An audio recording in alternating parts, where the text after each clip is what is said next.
Downtown Atlanta, Friday night. Blue and red lights strobe across cracked pavement. A man's voice rises above the sirens. "Get your hands off me! I said I work for the government!" Two officers slam Marcus Hayes to the ground, his cheeks scraping against the asphalt. His hands spread wide, palms open. People gather, phones raised, voices shouting, "Why are you doing this? He didn't do anything!" The cops don't listen. They press harder. Marcus gasps for breath. Then, something slides across the pavement. A black leather wallet. It flips open under the glow of a streetlight. Inside, a badge. The crowd goes silent. Even the officers freeze. For 1 second, nobody moves. Nobody breathes. But here's the question. Why did these cops react with fear instead of relief? And what secret did they recognize in the man they just shoved to the ground? Before we uncover that truth, I want to hear from you. If this happened in your city, what would you have done? Step in or stay back? Drop your thoughts in the comments below. And if you're new here, subscribe right now, because the twists in this story will leave you questioning everything you thought you knew about justice. Back to the scene, Marcus pushes himself up, eyes burning as the officers whisper to each other. And that's when the real story begins. Downtown Atlanta, Friday night. The air buzzed with neon signs and car horns, but all of that faded when two officers shoved Marcus Hayes to the ground.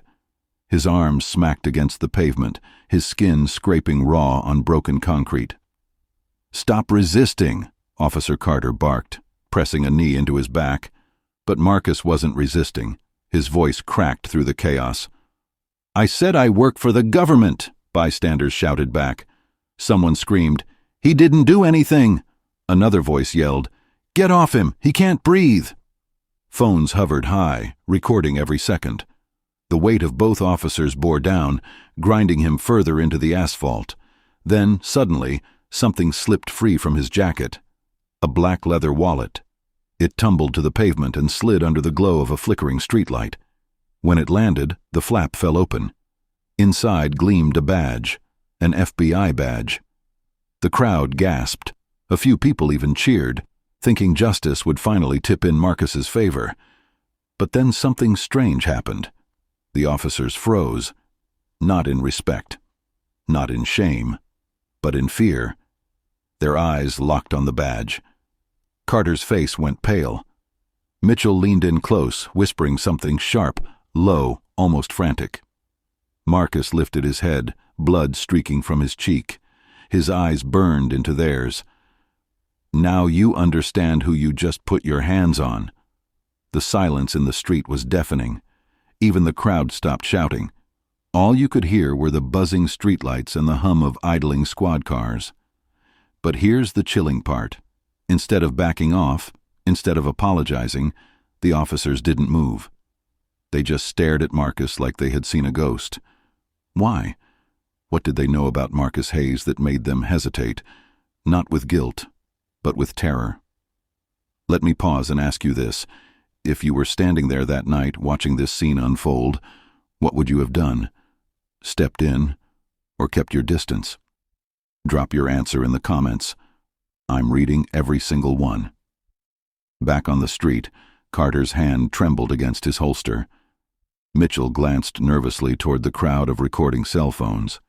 Then, breaking the stillness, Mitchell leaned down and hissed in Marcus's ear, "You shouldn't have come back here." Marcus's eyes widened. His body tensed. That sentence wasn't about tonight. It wasn't about resisting arrest. It was about something deeper, something buried in his past, something the officers knew. And in that single moment, Marcus Hayes realized this wasn't a routine stop. This was a warning. The crowd couldn't hear the words, but they could see the shift. People shouted louder, emboldened by the badge, sensing something bigger was happening. One man pushed forward.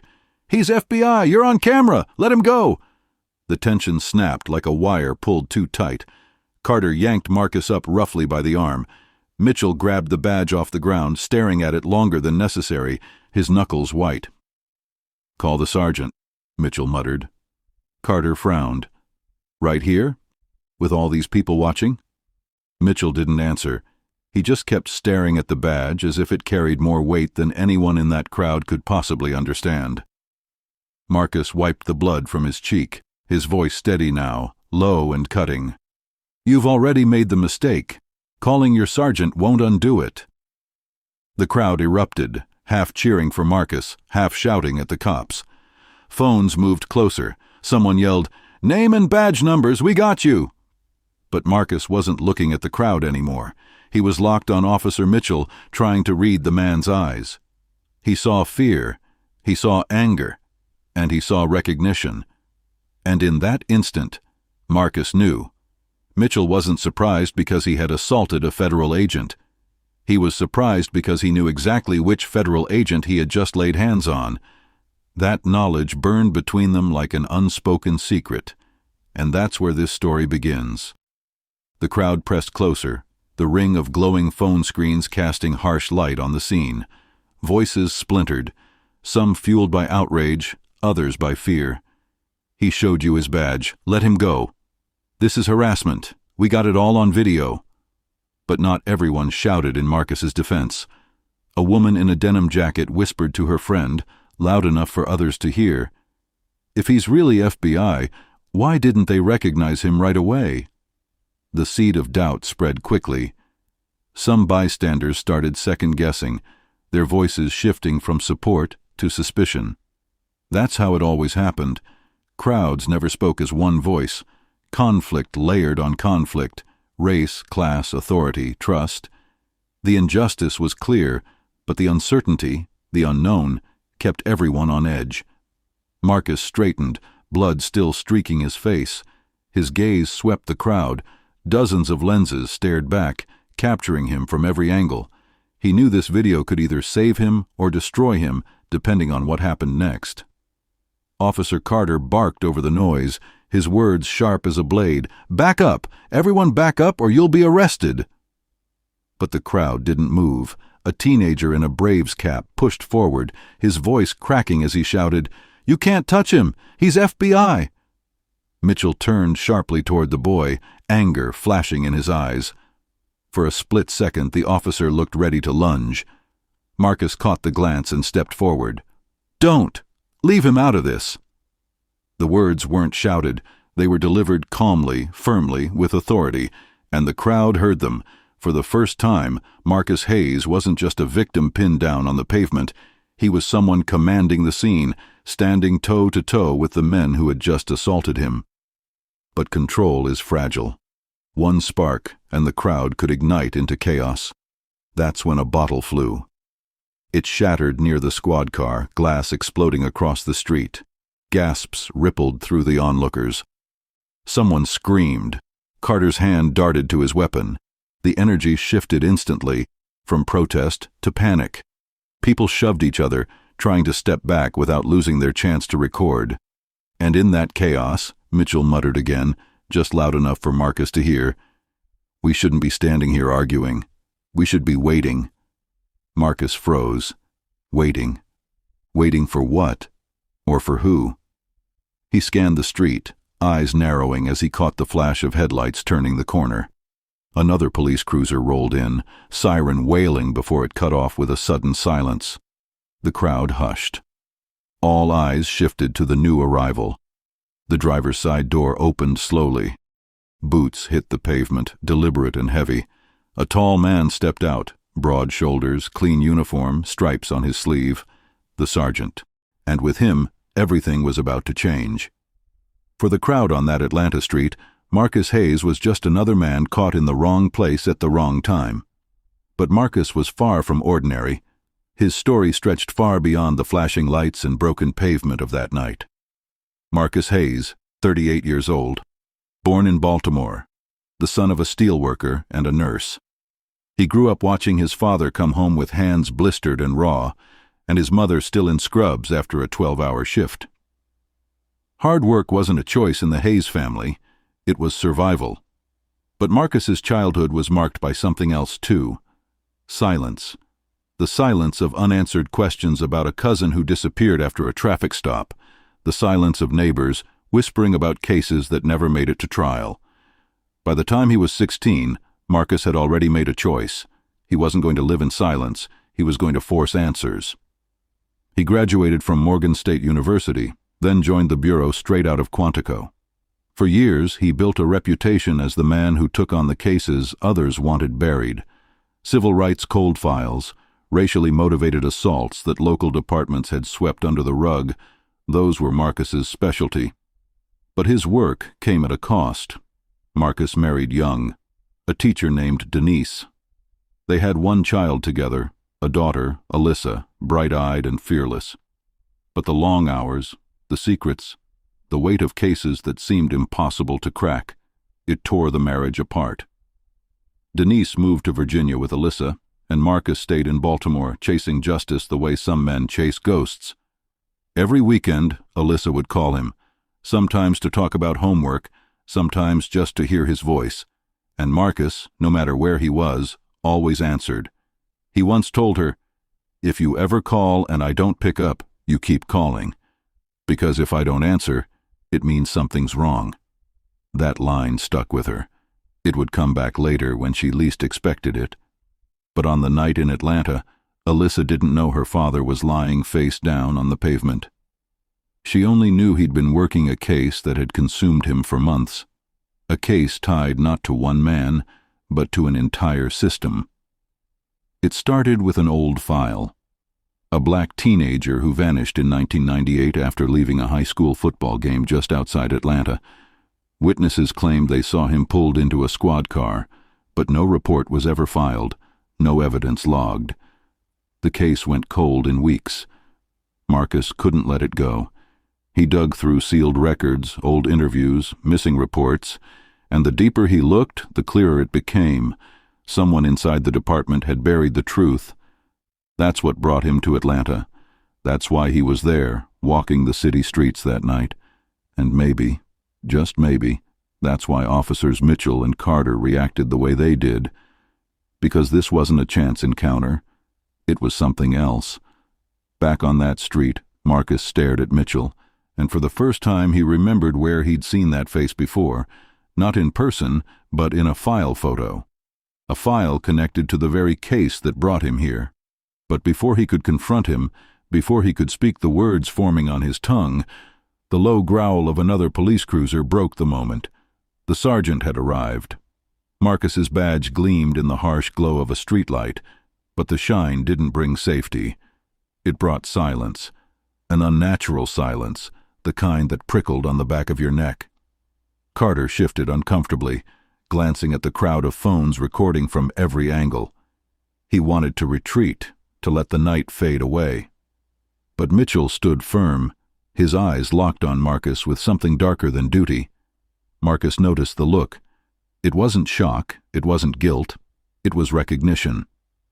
The crowd took the badge at face value, proof of authority, proof of innocence. But Marcus knew better. A badge could protect you in some places, but in others, it only made you a bigger target. "What's it going to be?" Marcus said, voice calm but steady. "You've already crossed the line." Mitchell didn't flinch. He crouched just enough so his words couldn't carry to the crowd. "Lines don't matter here, Agent Hayes. Not in this city. Not tonight." The words landed like a blow. How did Mitchell know his name? Before Marcus could answer, Carter's radio crackled to life. Static first, then a low voice. "Unit 12, hold position. Sergeant en route." The crowd caught it too. A murmur spread, shifting the mood from anger to unease. Who was this sergeant, and why did it feel like his arrival would decide everything? Marcus tightened his jaw. He knew the badge wouldn't shield him tonight. Not here. Not with these men. He stood straighter, blood still drying on his cheek, and let his voice rise just enough for the crowd to hear. "Remember this moment, because no matter what happens next, it's already recorded." Phones lifted higher. The crowd surged forward another step, and that's when the headlights cut through the night. Another cruiser, another shadow, authority descending. The sergeant had arrived. The low rumble of the cruiser's engine silenced the crowd more effectively than any shouted command. Headlights cut across faces, some defiant, some afraid, all waiting. The door creaked open, and out stepped Sergeant William Doyle, a thick-set man with a jaw that seemed carved from stone. He moved with the slow confidence of someone who had broken up hundreds of street confrontations and expected this to be no different. But tonight was different. Tonight, the badge lying in Marcus's outstretched hand wasn't a plea, it was a weapon, and Doyle knew it. "Step back, folks! Phones down!" Doyle barked, scanning the crowd. His voice carried the authority of rank, but it didn't move the crowd. If anything, phones rose higher, screens glowing like fireflies in the humid Atlanta night. Mitchell shifted, finally breaking the stare he'd held on Marcus. "Sarge, we had him resisting, got physical." Doyle raised a hand. "Save it. I'll see for myself."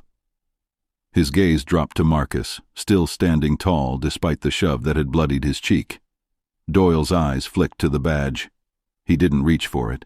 He didn't even ask to see it closer. He just stared, calculating. "Special Agent Hayes," Doyle said, as if testing the name on his tongue. "You're a long way from Baltimore." Marcus's stomach turned.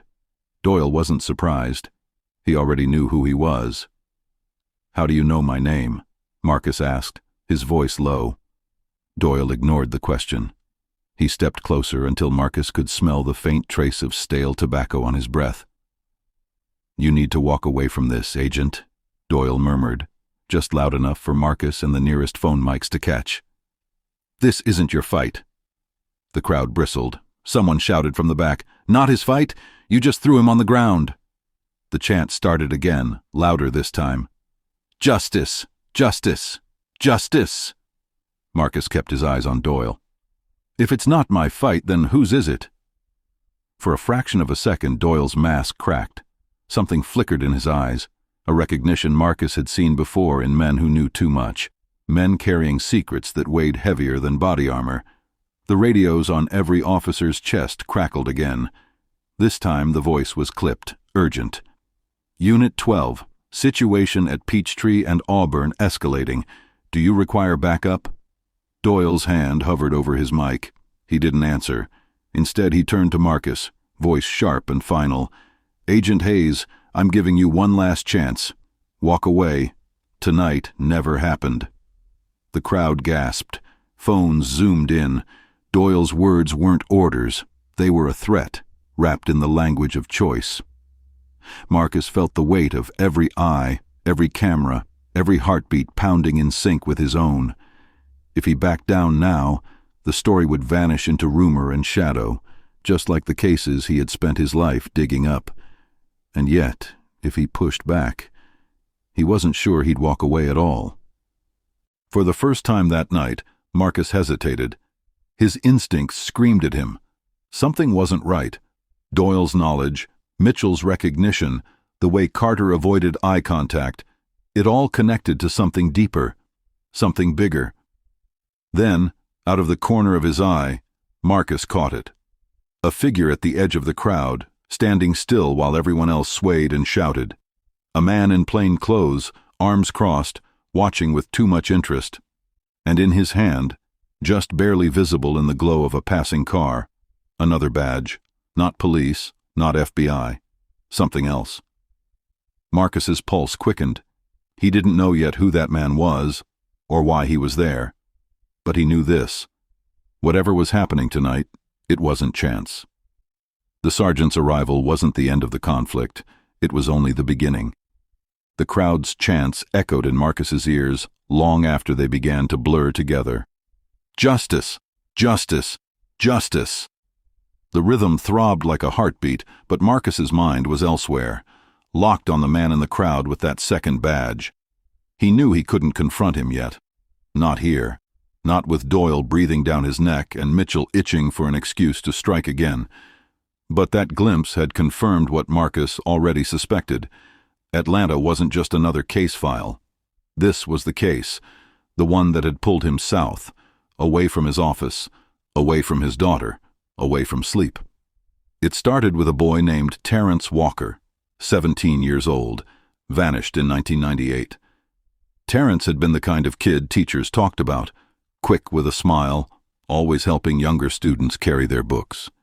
He played cornerback on the football team, talked about scholarships, and told his mother he was going to make it out of their neighborhood. One Friday night, after a home game, Terrence was seen leaving the field with friends. He never made it home. Witnesses claimed they saw him near the parking lot, leaning against a squad car, talking to an officer, but there was no record of that stop, no arrest, no report. The officer's name was never written down. Within a week, the case had been marked runaway. For Terrence's mother, Patricia, that explanation never made sense. She knew her son. He wasn't running. He was taken. Patricia had written letters for years, to local officials, to newspapers, to anyone who would listen. Most went unanswered. A few earned polite replies. None changed anything. Then, 6 months ago, one of those letters landed on Marcus's desk in Baltimore. He couldn't say why he opened it when so many others went ignored. Maybe it was the handwriting, looped and shaky, like someone fighting arthritis but still determined to be heard. Maybe it was the enclosed photo, Terrence's senior portrait, smiling in a rented tux, eyes bright with unspoken promise. Marcus read the letter 3 times, then he picked up the phone. Patricia's voice cracked as she told the story again, 23 years later. Marcus could hear the weight in her words, the exhaustion of repeating trauma, the fear that this too would end in silence. But Marcus didn't hang up. He started pulling files. What he found unsettled him. The original case notes were sparse, almost deliberately thin. Patrol logs from that night had gaps. Radio transcripts had been edited. Witness statements referenced an officer whose name was redacted with a heavy black line. And then there was a photograph, buried in an unrelated file, an evidence folder from an unrelated assault near that same football field. In the corner of the photo, blurry but unmistakable, was a police cruiser. The number stenciled on the side matched Unit 12, the same call sign that now crackled from Mitchell and Carter's radios. That was why Marcus had come to Atlanta, to connect the dots, to see if Unit 12 was more than just a coincidence. And now, standing on Peachtree Street with Sergeant Doyle's shadow looming over him, Marcus realized he wasn't just connecting dots. He was standing in the middle of them. Mitchell had recognized him because Marcus had been digging into his past. Carter was nervous because he knew the files Marcus had uncovered weren't supposed to exist. And Doyle's warning wasn't about tonight. It was about 23 years of silence, about a case that had survived only because Patricia refused to let it die. Marcus's jaw tightened. This wasn't random. This wasn't bad luck. Terrence Walker's ghost had dragged him straight into the line of fire. The crowd surged again, pressing closer. Doyle barked for distance, but the people weren't listening anymore. Phones caught every angle. The world outside Atlanta would see this. Marcus felt the tug of history repeating itself. Another young black man thrown to the ground. Another crowd demanding answers. Another official promising nothing. But this time there was something different. This time there was evidence in his pocket, in his files, in Patricia's letters. Evidence that someone, maybe Doyle, maybe Mitchell, had spent decades trying to bury. And the man in the crowd with the second badge. His presence told Marcus the cover-up wasn't just local, it ran deeper. Marcus's pulse quickened. He could almost hear Patricia's voice again, trembling but fierce. Don't let them silence him a second time. He couldn't walk away. Not now. Not ever. Sergeant Doyle, Marcus said, voice steady, cutting through the noise. Do you remember Terrence Walker? The words dropped like a stone into water. Doyle's expression froze, his lips parting just enough to betray shock before snapping shut again. Mitchell's shoulders stiffened. Carter looked down at the ground. The crowd went silent. They didn't know the name, but they knew the weight behind Marcus's tone. Doyle stepped closer, almost nose to nose with Marcus, and hissed through clenched teeth. You don't say that name again. Not here. Not anywhere. And that was when Marcus knew for certain. He wasn't chasing shadows anymore. The shadow was standing right in front of him. The name still hung in the night air. Terrence Walker. A name Atlanta's officials had worked hard to erase. A name Sergeant Doyle wanted buried deeper than the pavement under their feet. But now it was out, caught on dozens of phones, live-streamed, already spreading beyond Doyle's reach. Marcus saw the ripple of panic flash across Mitchell's face. Carter's jaw tightened, sweat trickling down his temple. Doyle masked it better. His voice cut sharp through the chant starting up again. "Step back, Agent Hayes. That name means nothing here." The crowd wasn't buying it. Someone shouted, "If it's nothing, why you so nervous, Sarge?" Another yelled, "Say his name!" The chants shifted, growing stronger, louder. "Terrence Walker! Terrence Walker!" Phones swung from Marcus to Doyle, capturing every twitch, every hesitation. For the first time that night, Doyle looked uncertain, not afraid, uncertain, as if this wasn't how it was supposed to go. Marcus leaned in just enough for the cameras to catch the defiance in his eyes. "He vanished under your watch, didn't he? And you thought no one would remember?" Doyle's lips pressed into a hard line. He didn't answer. He couldn't. And that silence said more than words ever could. The tension shifted. Marcus could feel it in the air. The power was changing hands. The crowd wasn't just watching anymore. They were choosing sides. But that's when the first fracture appeared. A bottle flew from the back of the crowd, shattering against the pavement near Marcus's feet. Gasps followed. The chants faltered. Someone yelled, "Don't give them a reason!" But it was too late. Carter's hand shot to his holster. Mitchell stepped forward, rage flashing in his eyes. Doyle barked, "Hold your ground!" But his voice barely carried over the chaos. Marcus froze. This was the danger. One spark, and the night would collapse into violence. The story wouldn't be about Terrence Walker anymore. It would be about broken glass, burned streets, and blood. He raised his hands, palms open, not to surrender, but to calm. "Listen to me," he shouted, voice breaking over the noise. "This is exactly what they want, to make you forget why we're here." For a moment the crowd wavered, torn between fury and focus, and that's when Marcus caught it again, the figure at the edge, arms crossed, watching. The man with the second badge. He wasn't recording, he wasn't chanting, he was just waiting. Their eyes met. The man nodded once, subtle, deliberate, like a signal. Marcus's chest tightened. He didn't know who that man was yet, but he knew what that nod meant. This isn't over. Not even close. Doyle must have noticed too, because his voice dropped low, meant only for Marcus. "You think you're in control? You're not. You never were." Marcus's reply was steady, but inside he felt the first crack in his armor. "Then tell me who is." Doyle's smirk was thin, bitter. "You already know." Before Marcus could push, Doyle stepped back, raising his voice for the crowd. "Disperse now or face arrest." But his authority was slipping. The chants resumed, louder, angrier. "Terrence Walker! Justice! Justice!" The fractures were everywhere, between police and crowd, between officers and their sergeant, between Doyle's commands and reality.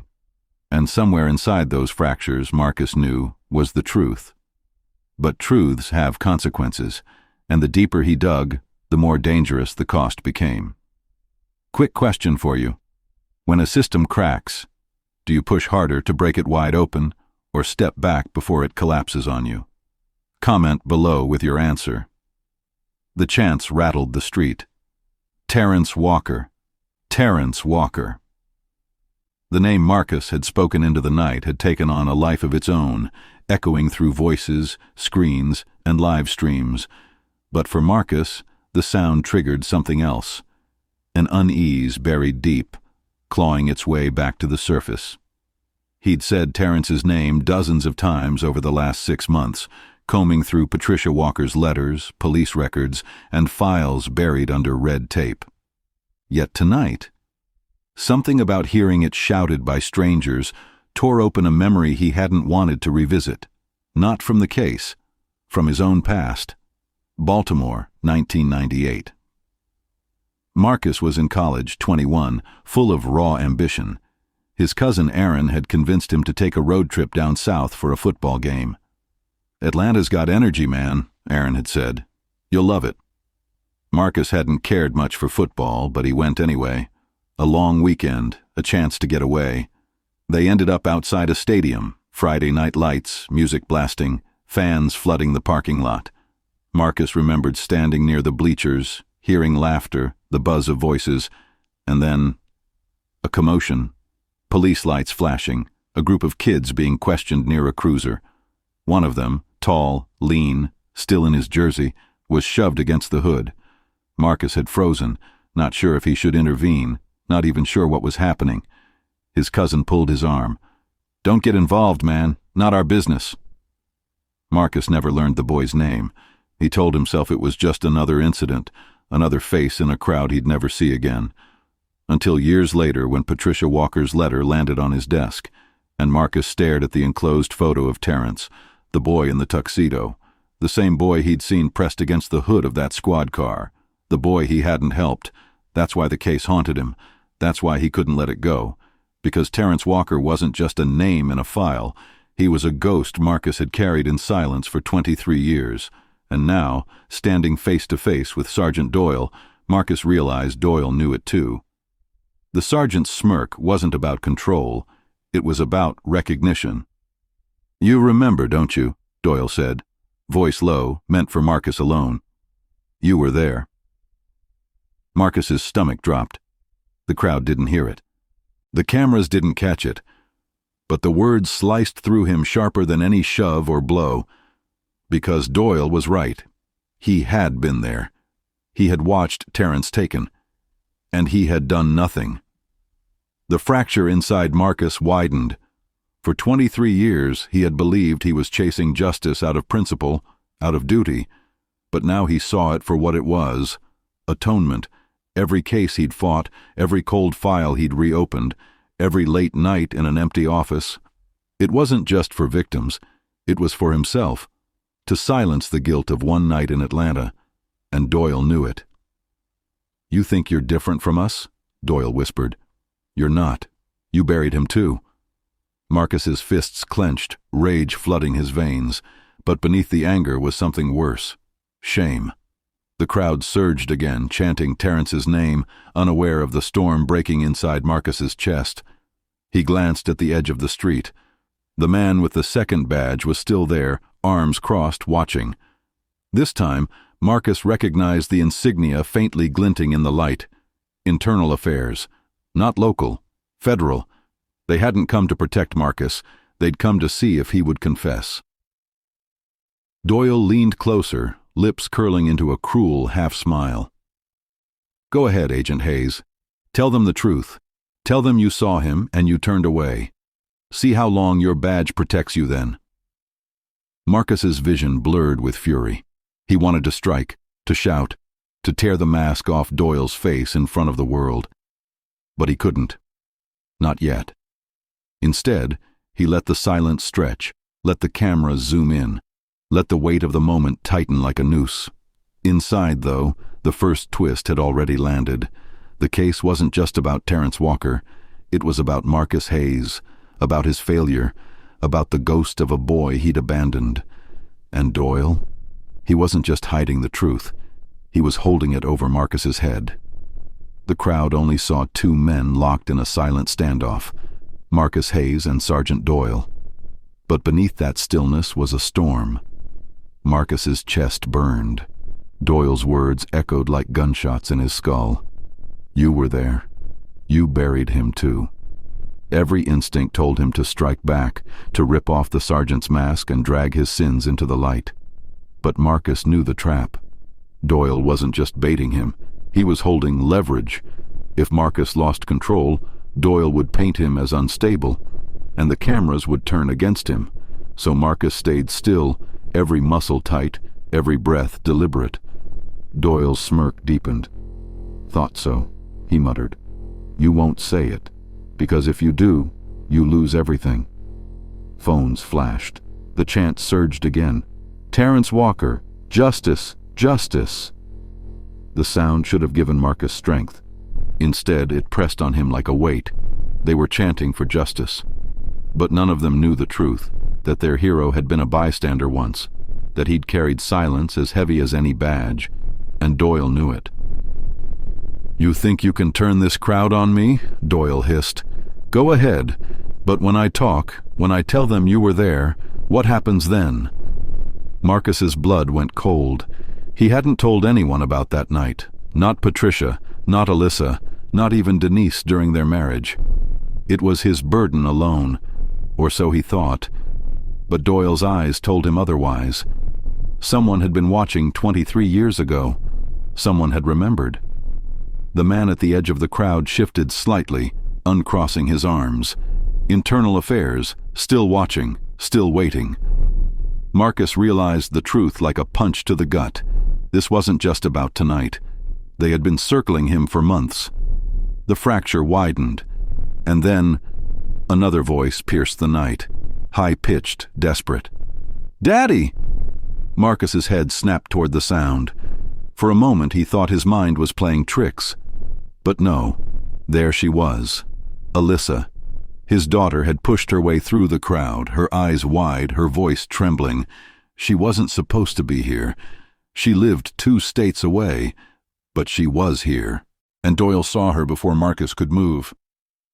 "Well, well," Doyle muttered, his tone shifting into something darker. "Family night in Atlanta." Marcus's heart pounded. Alyssa had no idea what she was stepping into, no idea about Terrence Walker, no idea about her father's guilt. And Doyle? He'd just found Marcus's weak spot. The sergeant straightened, raising his voice for the crowd. "Folks, let's not forget, Agent Hayes isn't the saint he claims to be. Some of us remember the past. Some of us know what he left behind." The crowd hushed, curious. Phones zoomed in. Marcus's fists clenched. He could hear Alyssa's voice again, softer this time. "Daddy, what's happening?" He wanted to tell her it would be okay. He wanted to promise her safety. But how could he when the ghosts of his past were no longer just his? The weight of Terrence Walker's name pressed on him, heavier than ever. Because now, it wasn't just his reputation at stake. It was his daughter's safety, his daughter's trust. Doyle leaned closer, his whisper venomous. "Say the boy's name again, Hayes. I dare you. Watch how fast your life unravels." Marcus's mind raced. If he stayed silent, Doyle controlled the narrative. If he spoke, the truth might set Terrence free, but it might also destroy Marcus in front of Alyssa, in front of the world. The fracture was complete. The ground beneath him was splitting. Alyssa's voice hadn't just cut through the crowd, it had shifted its pulse. Chants faltered, phones angled closer, and whispers passed like sparks. "That's his daughter? She came here?" Marcus's stomach sank. This wasn't just exposure, this was blood in the water. Doyle's smirk sharpened, like a shark catching the scent. "Well, Agent Hayes," he said, voice pitched for the cameras, "seems like you've been keeping secrets, not just from the Bureau, from her too." A murmur rippled through the bystanders. Alyssa froze, her wide eyes darting between her father and the sergeant. Marcus stepped forward, blocking her from Doyle's line of sight. His voice was low, firm. "You leave her out of this." Doyle didn't blink. He raised his chin slightly, as though addressing the entire street. "I'm not the one who dragged her in. You did, 23 years ago when you chose silence." The words hit like stones, and Marcus knew exactly what Doyle was doing. He was shifting the ground, turning this from a police versus agent standoff into a father versus daughter revelation. The crowd leaned in, hungry for answers. Alyssa clutched Marcus's sleeve, her whisper frantic. "Dad, what is he talking about? What silence?" Marcus wanted to answer, to tell her everything, but the cameras were everywhere, circling like vultures. If he spoke now, Alyssa would learn her father's darkest secret in front of strangers, and Doyle would control the framing. The sergeant could sense the hesitation, and he pressed harder. "She deserves to know, doesn't she?" Or are you going to let her believe you're some untouchable hero while Terrence Walker rots in a grave without justice? The name dropped like dynamite. The crowd gasped. Phones whipped around, capturing Alyssa's face as confusion curdled into fear. Marcus's throat tightened. This wasn't interrogation. This was execution. Public, merciless, designed to turn his daughter into collateral damage. He forced himself to breathe, to steady his tone. "Alyssa, listen to me. Whatever he says—" But Doyle cut him off with a laugh that dripped venom. "Whatever I say? You mean the truth? Or should I let her hear it from internal affairs when they come knocking at your door?" From the corner of his eye, Marcus saw the man in the trench coat still watching, still silent, still waiting. The tension stretched, unbearable, and then an older woman in the crowd shouted, "Tell her, Marcus! Tell her what happened to Terrence!" The chant shifted again, now fractured. "Justice for Terrence! Tell her the truth!" Marcus felt Alyssa's grip tighten on his arm. She wasn't a child anymore. She was 20, headstrong, unafraid of confrontation. "Dad, look at me," she whispered. "If you don't tell me, I'll find out myself." He closed his eyes for half a second. The choice was no longer abstract. Either he shielded Alyssa from the truth and let Doyle define the narrative, or he opened the wound himself. Doyle leaned closer, voice low but laced with triumph. "Go ahead, Hayes. Break her heart, or stay silent and prove you're still the coward you were that night." Marcus's rage boiled, but he forced it down. He couldn't give Doyle the outburst he wanted. He turned instead, scanning the crowd. Their faces blurred, but their phones glared like hundreds of unblinking eyes. His words would echo long after tonight. He knew that. So he did the only thing he could. He planted his feet, squared his shoulders, and spoke, not just to Alyssa, but to the world. "There are things I haven't told anyone, things I wish I could bury, but ghosts don't stay buried, do they?" The crowd hushed. Alyssa's breath caught. Doyle's smirk faltered, just slightly. Marcus let the pause hang, then added, "But tonight isn't about me. It's about a man who deserved better, and the ones who made sure he didn't get it." Phones surged higher. The chant fractured again, now pulling toward Marcus's side. For the first time, Doyle's grip on the narrative slipped. But Marcus knew this wasn't victory. Not yet. Because Doyle's eyes glinted with something darker, like he still had another card to play. The sergeant stepped back, almost theatrically, and gestured toward Alyssa. "Strong words. But she deserves details, don't you think? The kind only I can provide." It wasn't over. It was just beginning. And Marcus realized with a sinking heart that Alyssa wasn't a bystander anymore. She was a pawn on the board. If you were Alyssa, would you want your father to confess the truth in public or protect you by keeping silent? Drop your thoughts in the comments. And subscribe now, because Doyle's next move doesn't just target Marcus, it puts Alyssa in the line of fire. The night had shifted. What started as a standoff was now a trial, with the entire street as jury. Marcus stood in the center, his FBI badge useless, his past weaponized, and his daughter, dragged into the storm. Doyle paced slowly, savoring the attention. He gestured toward Alyssa, his voice rising just enough for the cameras. "She deserves answers. Don't you all agree?" The crowd erupted. "Tell her! Tell her!" Alyssa looked from Doyle to her father, confusion and fear flashing across her face. "Dad, is he telling the truth?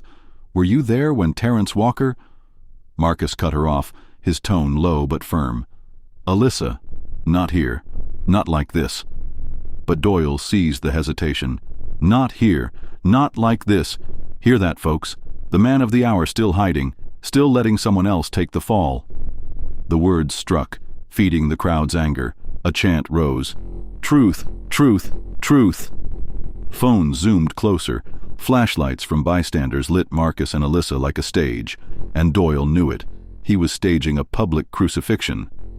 Marcus's fists clenched. He could almost feel the trigger of his service weapon beneath his finger, even though the holster was still snapped shut. Not because he wanted violence, but because every instinct screamed for control, but control was slipping. Doyle's eyes gleamed. He took 2 deliberate steps toward Alyssa. "Do you know what your father saw that night, young lady? Do you know what he ignored?" Marcus stepped between them, his voice edged with steel. "You so much as look at her again, Doyle, and I'll—" The sergeant grinned, cutting him off. "You'll what? Lose that badge for good? Face internal affairs for burying the truth? Go ahead, Agent Hayes. Make my night." The crowd gasped. Doyle had turned the tables. Marcus now looked like the aggressor. Alyssa's hand tightened on her father's arm. Her whisper was trembling but insistent. "Dad, please, I need to know. I don't care who's watching, just tell me." Marcus's chest ached. He wanted to shield her, to carry the weight himself, but Alyssa wasn't a child anymore, and Doyle wasn't going to stop. He inhaled slowly, gathering the fragments of courage he had left. He opened his mouth, ready to tell her everything, when Doyle cut in again. The sergeant raised his voice like a preacher, hands spread wide. "Ladies and gentlemen, let me give you the truth your so-called hero won't. 23 years ago, Terrence Walker was killed on these very streets, and Marcus Hayes, yes, the man standing before you, saw it happen. He had the power to speak up, but he didn't. He stayed silent, and a boy died for it." The crowd roared. Gasps, curses, shouts filled the air. Some turned on Marcus immediately, their chants shifting. "Coward! Coward!" Alyssa's eyes widened. Tears shimmered, but her voice was sharp. "Dad, is it true?" Marcus's throat tightened. This was the moment he had feared for 2 decades, the moment his silence would tear through the one person he wanted to protect most. But before he could answer, Doyle leaned in, his whisper venomous enough that only Marcus heard it. "Say yes and you're finished. Say no and I'll bring the proof." Marcus froze. Proof? His blood ran cold. What proof could Doyle possibly have? Then it hit him, the man from Internal Affairs. He wasn't just watching, he was recording. Every hesitation, every stumble, every word would be ammunition. And Marcus realized with a jolt of terror that Doyle hadn't just been waiting for this night. He had been planning it. The crowd pressed closer, restless, hungry for blood. Alyssa shook her head, her voice breaking. "I don't understand. How could you—" Marcus reached for her hand, but she pulled away. The pain in her eyes cut deeper than any baton, sharper than any blade. Doyle pounced, seizing the moment. "You see, folks, even his daughter sees it. Even she knows the truth." The chant shifted again, angrier now. "Justice for Terrence! Justice! Justice!" Marcus's pulse thundered. He couldn't let Doyle win, not like this, not at Alyssa's expense. He lifted his head, his voice cutting through the chaos. "Yes, I was there. Yes, I stayed silent. And I've carried that weight every day since." Gasps. Phones shook. Alyssa's lips parted in shock. Marcus pressed on, louder now, not for Doyle, but for the crowd. "But don't you dare believe that makes me your enemy. Don't you dare think I stood by because I didn't care. I was 19, terrified, powerless. I stayed silent once, and I swore it would never happen again. That's why I wear this badge. That's why I'm standing here." The crowd wavered, their anger colliding with his confession. Doyle's smirk faltered for the first time, but Marcus knew the damage was done. Alyssa's face was pale, her trust fractured, and then Doyle delivered the final strike. He raised a finger, pointing directly at Marcus. "You hear that, everyone? The man admitted it himself. He stayed silent, and if he could do it once, what's stopping him from doing it again?" The crowd surged, shouting over one another. The street was on the brink of riot. And in the chaos, Marcus caught it, the faintest flicker of a smile from the man in the trench coat. Internal Affairs had just gotten their confession. It was over. Or so Doyle thought. But Marcus knew something Doyle didn't. Terrence Walker's story wasn't finished, and the second twist, the one buried beneath decades of silence, was about to change everything. The chants shook the street. Justice! Justice! Justice! Phones glared like searchlights. The crowd pressed closer, smelling blood. And Marcus stood in the center of it all, shoulders squared but heart in freefall. He had confessed. He had admitted the silence that had haunted him for 2 decades. But Doyle wasn't satisfied. Doyle wanted ruin. The sergeant raised his hand, calling for quiet, his voice booming over the chaos. "You heard it yourself. He stayed silent while Terrence Walker was beaten to death. That's not a hero. That's a coward hiding behind a badge." The words stabbed, and the crowd echoed them. "Coward! Coward!" Alyssa's face was pale, her eyes glistening with betrayal. "Dad, how could you?" Marcus felt the ground give way beneath him. This was it. Doyle had cornered him. Internal Affairs had their soundbite. Alyssa had lost her faith, and the crowd was ready to devour him.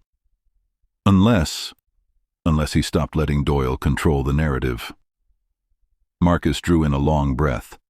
His voice, when it came, wasn't defensive. It wasn't loud. It was steady. "You want the truth? Then let's tell it all." The crowd hushed. Phones steadied. Even Doyle tilted his head, intrigued. Marcus stepped forward, his gaze locked on the sergeant.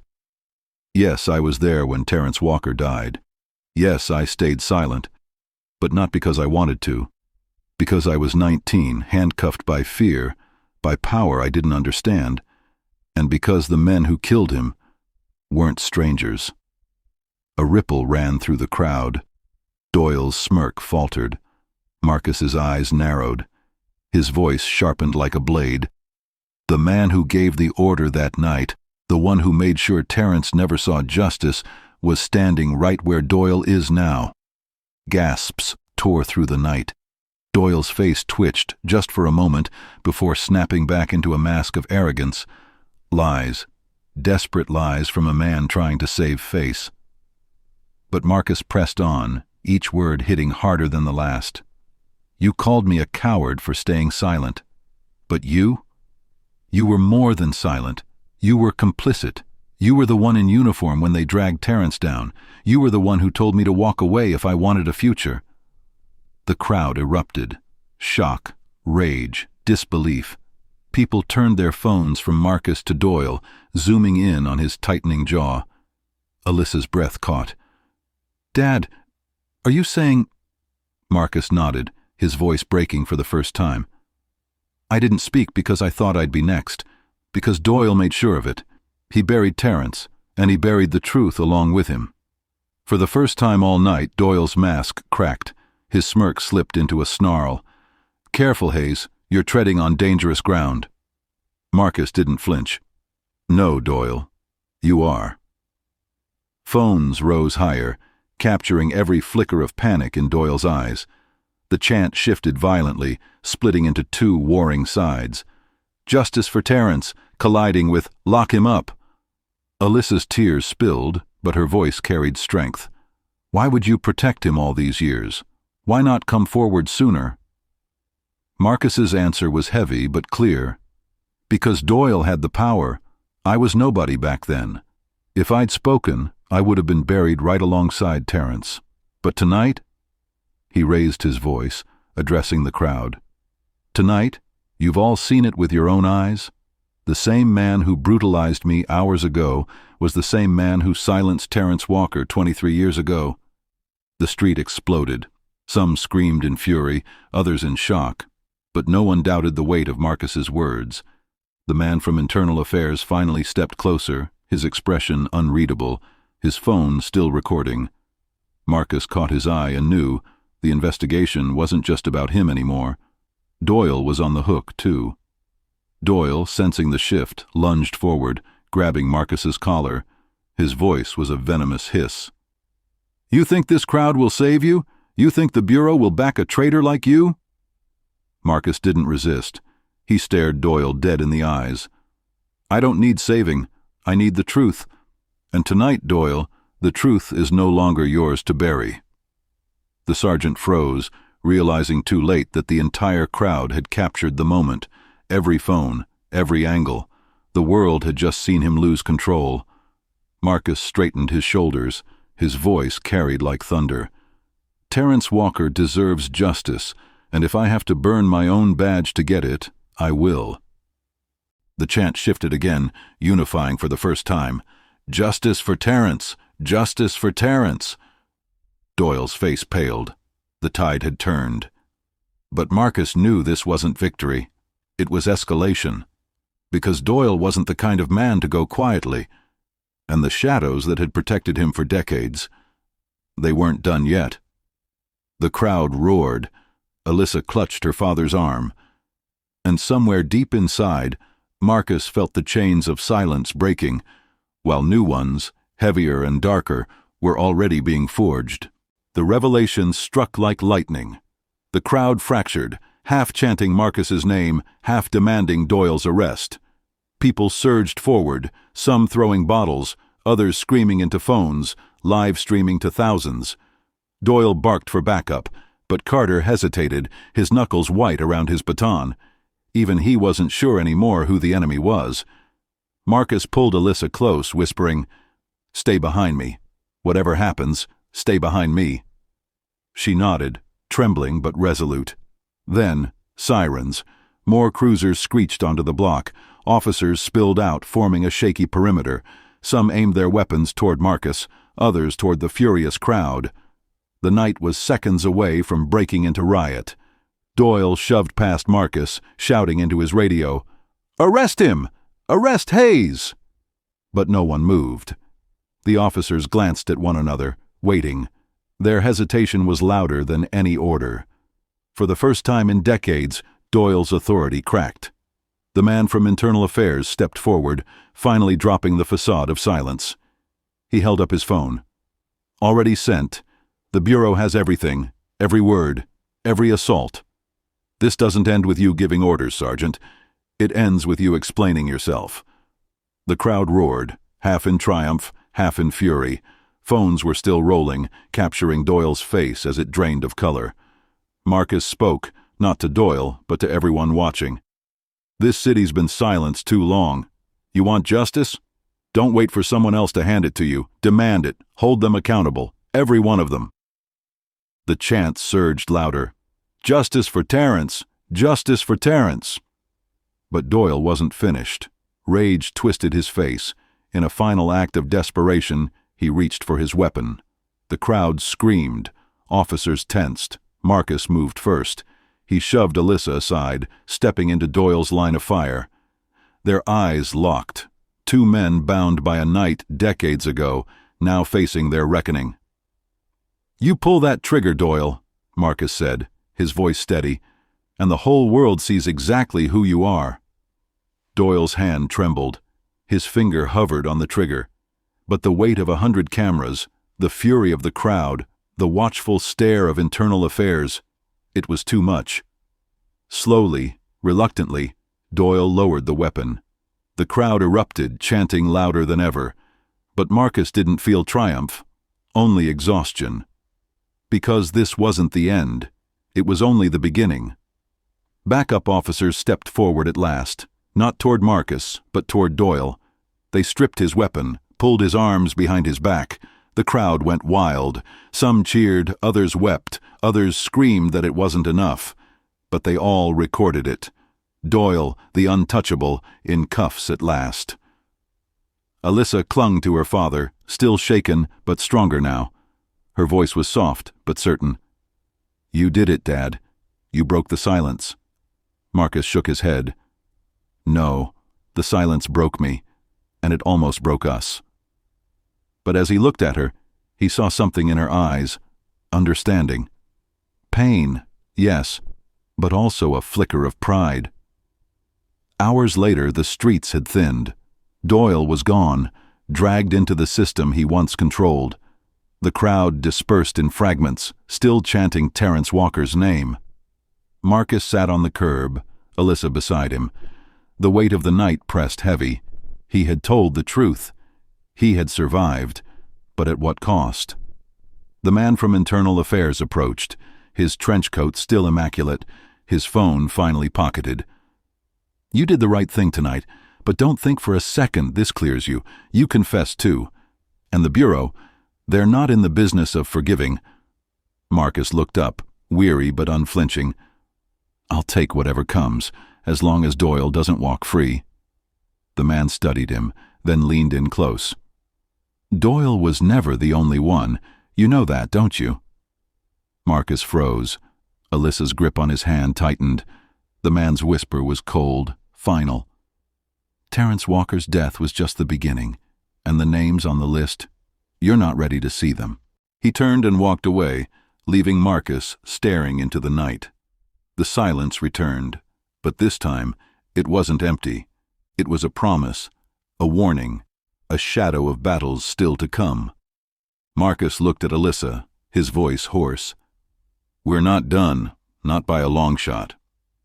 Was Marcus right to reveal Doyle's role in front of the crowd, or should he have played the long game and exposed the system from the inside? Comment your thoughts below. And subscribe, because the truth Marcus uncovered tonight is only the first crack in the wall. The storm hasn't passed, it's just gathering strength.